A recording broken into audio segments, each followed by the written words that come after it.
तो हेलो बच्चों, कैसे हैं आप सभी। मैं आशा करता हूं आप सभी ठीक ही होंगे। आज के इस क्लास में हम जो है प्रश्नावली 7.3 लेके आए हैं। अगर इससे पहले का वीडियो आपने नहीं देखा है तो हमने जो है क्लास 9 का प्ले लिस्ट बना रखा है, वहां पे जाके आप देख लीजिएगा। आज के इस क्लास में हम जो है क्वेश्चन 3 से पढ़ेंगे, क्योंकि इससे पहले के क्वेश्चन हमने जो है 1 और 2 जो है हमने सॉल्व कर लिया था। तो चलिए इस क्वेश्चन को पढ़ते हैं, उसके बाद इसको सॉल्व करके दिखाएंगे ये किस तरह से बनेगा। तो देखिए दिया हुआ है कि एक त्रिभुज एबीसी की दो भुजाएं ए बी और बी सी तथा माध्यिका ए एम क्रमशः एक दूसरे त्रिभुज की भुजाओं पी क्यू और क्यू आर तथा माध्यिका जो है पी एन बराबर, ये वाला त्रिभुज और ये वाला त्रिभुज जो है आपस में बराबर है, इनकी माध्यिका भी जो है आपस में बराबर है। तो जो दिया हुआ है पहले हम उसको लिख लेते हैं, उसके बाद इसको सॉल्व करके दिखाएंगे कि आगे ये किस तरह से बनेगा। तो चलिए यहाँ पे हम लिखते हैं हल। ठीक है, हल करके लिखेंगे, यानी जब कह ही रहे सब आपस में बराबर है तो ये वाली भुजा जो है इस भुजा के बराबर होगा, तो लिख दीजिए। लिखते हैं, यहाँ दिया है क्या, तो लिखेंगे ए बी के बराबर क्या, तो पी क्यू लिख देंगे, पी क्यू। फिर देखिए यहाँ जो है ए सी उस साइड का है, तो उधर का जो है उस साइड में क्या है, तो पी आर है, लिख दीजिए पी आर। फिर देखिए यहाँ जो है बीसी है ना, बीसी, तो यहाँ पे हम लिख देते हैं बीसी के बराबर क्या, तो क्यू आर है ना। जो है इसको हम कह सकते हैं इसके नीचे हम जो है 2 से भागा दे देंगे, क्योंकि यह जो है 2 भाग में डिफाइंड हो रहा है, तो इसके नीचे भी 2 और इसके नीचे भी हम 2 लिख देंगे। ठीक है, तो यहाँ देखिए हमें जो है माध्यिका जो दिया हुआ है ना, माध्यिका ए एम यहाँ पे लिख देते हैं। चूंकि माध्यिका ए एम जो है माध्यिका है, ठीक है, इसके अकॉर्डिंग हम कह सकते हैं ए एम हमारा जब माध्यिका है तो इसको 2 बराबर भाग में बांट रहा है, तो हम लिखेंगे क्या, तो बी एम के बराबर क्या, तो एम सी के बराबर हम क्या लिख सकते हैं, तो पूरा लिख सकते हैं 20। ठीक है, तो हमें देखिए इस पार्ट की जरूरत है, तो हम क्या करते हैं यहाँ पे जो है बी एम लिख लेते हैं। ठीक है, बी एम, तो इसका हम क्या लिख सकते हैं, यहाँ पे लिख देंगे क्यू एम। ठीक है, ये हमें फंडा जो है दे रखा था, जो है इस क्वेश्चन में जो दिया हुआ है ना, इसको अब हमें सर्वांग क्षमता करके दिखाना है कि ये कैसे होगा। और देखिए यहाँ पे और भी लिखा हुआ था, जैसे यहाँ पे हम साइड में लिख देते हैं कि ए एम हमारा जो है पी एन के बराबर है ना। तो चलिए प्रश्न में जो दिया हुआ है ना, इसको हम पहले लिखते हैं। पहला नंबर प्रश्न हमारा क्या है, तो प्रश्न है हमारा कि त्रिभुज ए बी एम, ठीक है, यहाँ हमें दिखाना है, अभी हम जो है प्रूव नहीं किए इसलिए कि वह जो है क्या, तो त्रिभुज पी ओ एन, ठीक है, ऐसे हमने लिख दिया। तो देखिए इसको हम देखते हैं क्या है, ए बी एम कह रहे हैं ना, ए बी एम, ठीक है, ए बी एम तक आएंगे, फिर उसके बाद देखिए पी क्यू एन तक आएंगे ना,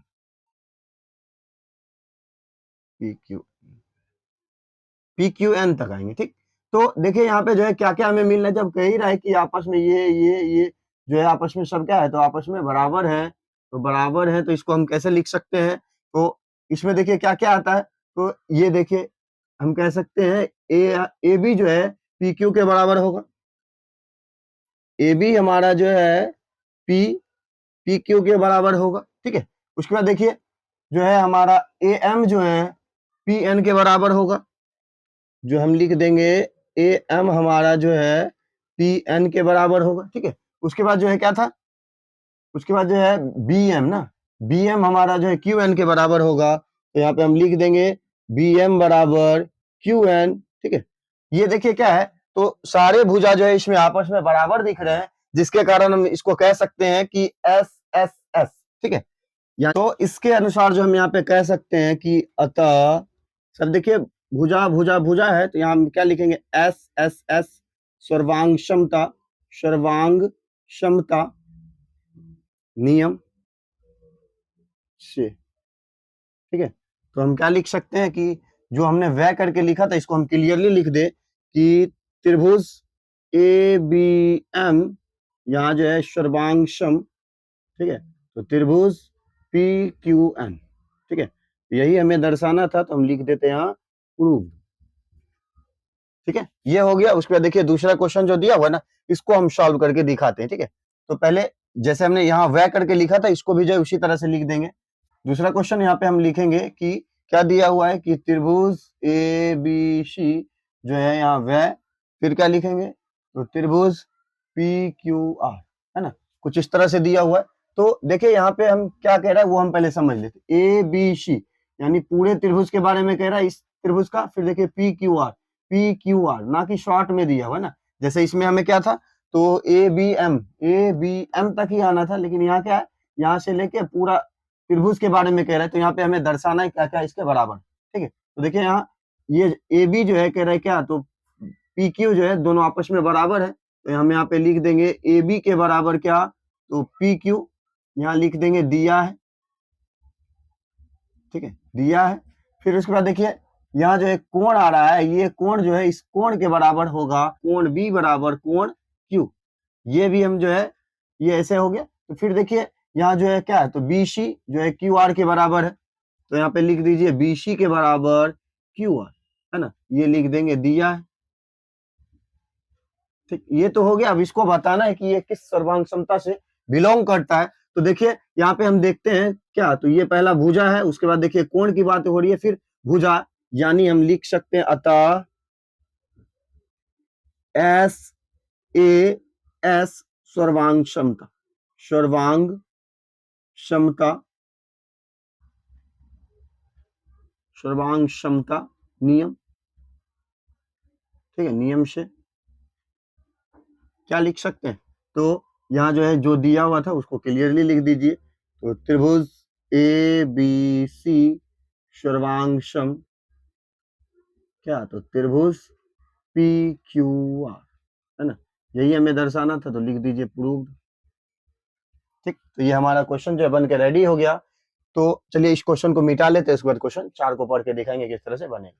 पहले लिख लेंगे। ठीक, तो देखिए क्वेश्चन 4 को हमने लिख लिया, क्वेश्चन 4 को हम पढ़ते हैं क्या हमसे पूछा गया। ठीक है, तो देखिए क्वेश्चन 4 में दिया हुआ है कि बीई और सी एफ एक त्रिभुज एबीसी दो बराबर शीर्षलम है। ठीक है, एबीसी के जो है ये दो बराबर शीर्षलम है। ये यहाँ कह रहा है कि आरएचएस सर्वांग समता नियम का प्रयोग करके सिद्ध कीजिए कि त्रिभुज ए बी सी एक समद्विबाहु त्रिभुज, समद्विबाहु यानी इसको, इसमें हमें जो है फिगर बना लेना है, फिगर बना के यहाँ जो है ए बी और सी एफ जो है दर्शा देना है शीर्षलम के अनुसार। ठीक है, उसके बाद जो हमें समद्विबाहु या जो प्रयोग किस में करना है, आरएचएस। ठीक है, आरएचएस में प्रयोग करके बताना है कि यह जो है समद्विबाहु त्रिभुज है या नहीं। समद्विबाहु त्रिभुज यानी दो भुजाओं को जो हमें बराबर करके दिखाना है कि यह होगा कि नहीं। ठीक है, तो चलिए यहाँ पे हम पहले फिगर ड्रॉ कर लेते हैं।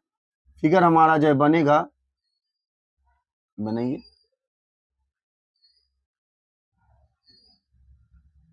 तो यहाँ पे हम लिखेंगे ए, ये हमारा बी और ये हमारा सी रह गया। ठीक है, सी हो गया। उसके बाद देखिए हमें क्या है, तो बी ई यानी बी से जो एक लाइन जाती है शीर्षलम, यहाँ पे हम ई लिख देंगे।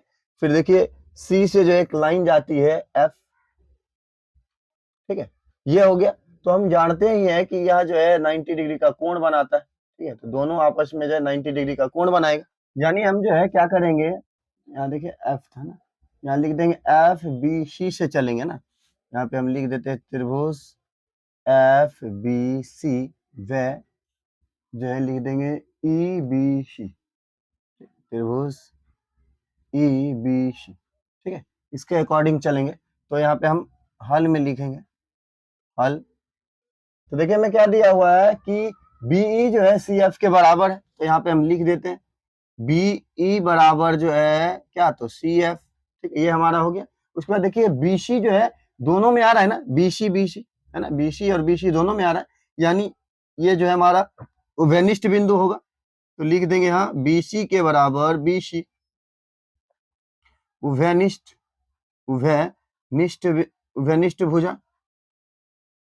ठीक है, ये हमारा उभयनिष्ठ भुजा हो जाएगा। उसके बाद देखिए यहाँ जो है एफ भी 90 डिग्री का कोण बना रहा है और ई भी हमारा 90 डिग्री का कोण बना रहा है, तो लिख देंगे कोण ई बराबर कोण एफ। ठीक है, किस अकॉर्डिंग, तो यहाँ पे हम लिख देंगे समकोण। ठीक है, तो हम जानते ही हैं कि इस तरह जो है जब समकोण और जो है भुजा और भुजा आ जाए, भुजा यानी कर्ण का जो है जब इस्तेमाल हो तो हम यहाँ पे कह सकते हैं या जो है किसके अकॉर्डिंग काम करेगा, तो या जो है इस सर्वांग क्षमता में होगा। तो हम यहाँ पे लिख देंगे RHS सर्वांग क्षमता, सर्वांग क्षमता नियम, ठीक है, सर्वांग क्षमता नियम के अकॉर्डिंग जो है यह कार्य करेगा। तो हम जो है कह सकते हैं इस अकॉर्डिंग जो है ये दोनों आपस में क्या है, तो सर्वांग क्षमता। तो लिख दीजिए त्रिभुज FBC सर्वांग सम, क्या लिख देंगे, त्रिभुज EBC, है ना। इस अकॉर्डिंग जो है हमारा सर्वांग सम हो जाएगा। उसके बाद देखिए इसके अनुसार हम कह सकते हैं कि कोण B जो है कोण C के बराबर होगा बाय CPCT, ठीक है। तो लिख देंगे बाय CPCT के से चले, क्या लिखेंगे यहाँ, कोण B के बराबर कोण C। अकॉर्डिंग क्या कह सकता है, AB और AC जो है हमारा क्या होगा, तो बराबर होगा। तो लिख दीजिए तो AB के बराबर क्या, तो AC, ठीक है।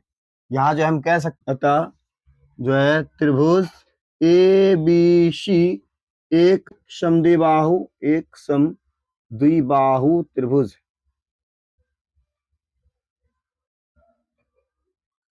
ठीक है। ये हमारा क्वेश्चन 1 का तैयार हो गया। उसके बाद चलिए हम क्वेश्चन को मिटा लेते हैं, उसके बाद क्वेश्चन 5 को बना के दिखाएंगे किस तरह से बने। तो देखिए क्वेश्चन 5 को लिख लिया हमने। क्वेश्चन 5 में प्रश्न में दिया हुआ है ABC एक समद्विबाहु त्रिभुज, ठीक है, समद्विबाहु त्रिभुज है, ठीक, जिसमें जो है AB और AC जो आपस में बराबर है और AP जो है BC पर खींचकर दर्शाइए कि कोण B बराबर कोण C, ठीक है।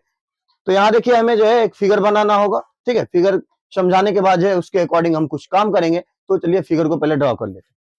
तो यहाँ देखिए ABC कह रहा है एक समद्विबाहु त्रिभुज है, ठीक है। यहाँ पे हम लिख देते हैं, तो यहाँ हम लिख देंगे A, ये हमारा B और ये C, ठीक है। फिर दे रहे क्या दिया हुआ है, AB, है ना। AB जो है AC के बराबर है, ठीक है, और जो है AP जो है BC पर जो एक लंब है A और P, है ना, ऐसे करके AP या मतलब क्या, तो ये 90 डिग्री का कोण बना रहा है ना। तो हमें जो है कोण B और कोण C को दर्शाना है कि आपस में ये जो है बराबर होंगे कि नहीं। तो चलिए इसको हल करते हैं। तो देखिए हमारा ऐसे हो गया, ठीक, जो फिगर कह रहा था वो हमने काम कर लिया। उसके बाद अब हम क्या करेंगे, त्रिभुज से चलेंगे। तो ABP, ठीक है, यहाँ पे हम लिखते हैं हल, ठीक है। हल में चलेंगे तो ABP व यहाँ सॉरी त्रिभुज का सिंबल, यहाँ भी त्रिभुज का सिंबल ACP, है ना, लिखेंगे त्रिभुज ACP से, ठीक है। इस अकॉर्डिंग हमें चलना है। तो देखिए यहाँ पे हमें पहला ही दिया हुआ है कि क्या, तो क्या दिया हुआ है कि AB जो है AC के बराबर है। तो यहाँ पे हम लिख दीजिए AB के बराबर क्या, तो AC, यहाँ लिख देंगे दिया है। और देखिए यहाँ जो है कॉमन बात है कि यहाँ भी देखिए AP और यहाँ भी AP दोनों में आ रहा है। तो हम कह सकते हैं क्या, तो उभयनिष्ठ AP के बराबर क्या, तो AP, यहाँ जो है हम उभयनिष्ठ लिख सकते हैं, उभयनिष्ठ भुजा, ठीक है, उभयनिष्ठ भुजा। उसके बाद देखिए यहाँ कोण बन रहा है 90 डिग्री का। तो APB त्रिभुज APB बराबर APC त्रिभुज APC, ठीक है। ये भी क्या लिखेंगे, दिया है, क्योंकि 90 डिग्री का कोण बन रहा है ना, कह रहा है ना, लंब का जो है सिंबल दिया हुआ था, यानी 90 डिग्री का कोण बना था, ठीक है।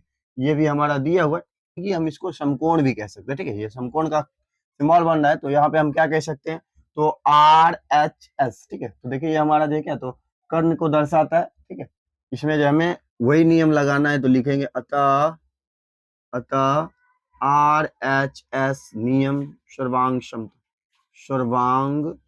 क्षमता से, ठीक है, सर्वांग क्षमता से कहेंगे क्या, तो हम यहाँ पे दर्शा देंगे कि त्रिभुज ABP, यहाँ जो है सर्वांग क्षमता का सिंबल, फिर त्रिभुज ACP, ठीक है, यही हमें दर्शाना था। उसके अनुसार अकॉर्डिंग हम कह सकते हैं कोण B हमारा जो है कोण C के बराबर होगा, ठीक है। तो क्योंकि देखिए यहाँ भी देखिए ये बीच का कोण है, ये बीच का कोण है, तो आपस में जब बराबर ही करे तो कोण B के बराबर कोण C, ये हमारा जो है प्रूव्ड हो गया, ठीक है। तो इसमें जो हमें करीब 5 ही क्वेश्चन दिए हुए थे, जो कि हमने इस वीडियो में पूरा का पूरा सॉल्व कर लिया। तो यह वीडियो आपको कैसा लगा अगर अच्छा लगा होगा तो आप हमारे इस channel study zone by Manjeet sir को सब्सक्राइब कर लीजिएगा और घंटे के निशान को ऑल पे दबा लीजिएगा, जिससे कि हमारा वीडियो आप तक जो लेटेस्ट पहुंचता रहे। और इस वीडियो को ज्यादा से ज्यादा अपने दोस्तों तक भी शेयर कर दीजिएगा, जिससे कि इस वीडियो का लाभ उनको भी मिल सके। तो मिलते हैं इसी अंदाज के साथ नेक्स्ट वीडियो में, तब तक के लिए ओके बाय।